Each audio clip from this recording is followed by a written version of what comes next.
Your thoughts on the new restrictions that have come in today?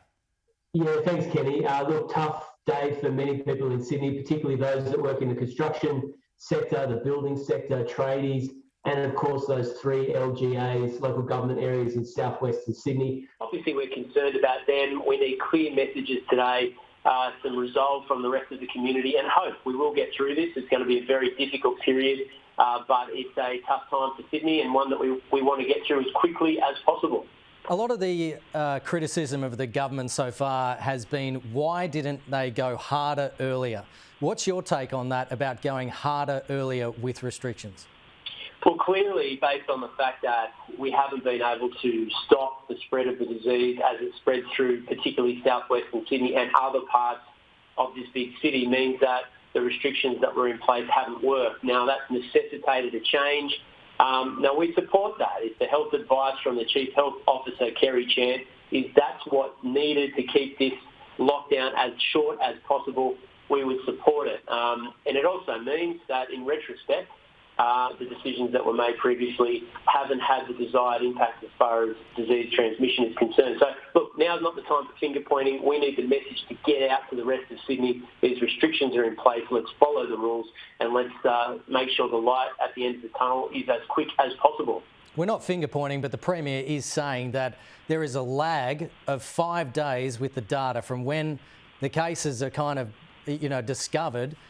There's that lag of 5 days, and then they're making decisions based on that. The Deputy Premier, John Barilaro, said yesterday that they've lost control of the virus. So why aren't they going, preempting the data that is coming out and making calls ahead of when they get that data, which has that 5-day lag on it?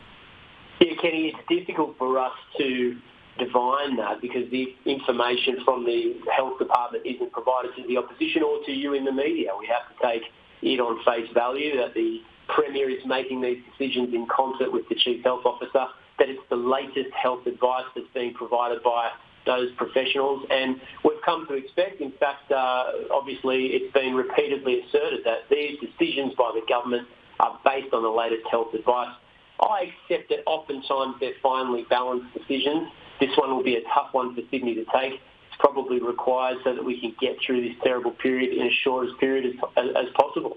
Some more criticism has been that the government hasn't clearly defined what is an essential worker. So everyone in their own family would be an essential worker because they're bringing in the money, but there's been that lack of clarity around that. Do you think that the government should clearly define what is an essential worker? Well, I think it's more about essential work for your business, and this was a debate that was raging before the latest restrictions had come into place. It's a good question in relation to the three local government areas in southern Sydney, southwestern Sydney. We will be meeting with the government this afternoon in concert with our local members of parliament because there's many questions in relation to the health orders that we need clarity on. For example, childcare workers, can they leave their suburb in order to fulfil their duties? Will that be essential? Will they be able to leave? We need to get some clarity in that space before Monday so that thousands of people that live and work in southwestern Sydney can understand what is expected of them and that people can comply with the rules. We've said for a number of days now, Kenny, I think this is important, southwestern Sydney is not a work-from-home community. It's a community that primarily works in construction, retail and transportation. So they've been leaving and going to work for the last couple of weeks because they have to. They can't work from their home study. That's been part of this whole arrangement. It's something that we need to clarify in the next 48 hours.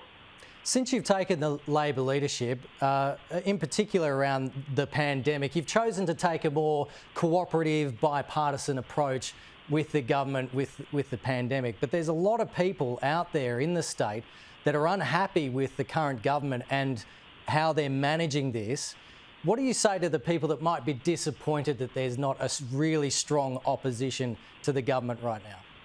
Well, look, Kenny, we've been constructive in relation to the pandemic. We've asked questions about business support. We've criticised the federal government in relation to not bringing back JobKeeper. We've demanded that teachers, for example, be vaccinated so that we can get kids back to school as soon as possible. But at the end of the day, this is a health crisis, not a political crisis, and most people I speak to right throughout this city want it over and done with.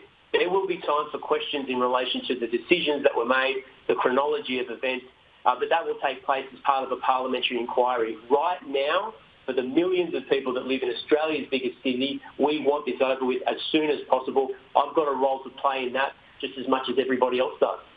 Just before I let you go, how's it going in the Minns household with the homeschooling and everything? You surviving? Well, fortunately, I'm not doing this Zoom from home at the moment, but no, my boys are running into each other, and homeschooling is very, very tough. Thank God for teachers right throughout Australia. We really, really need them.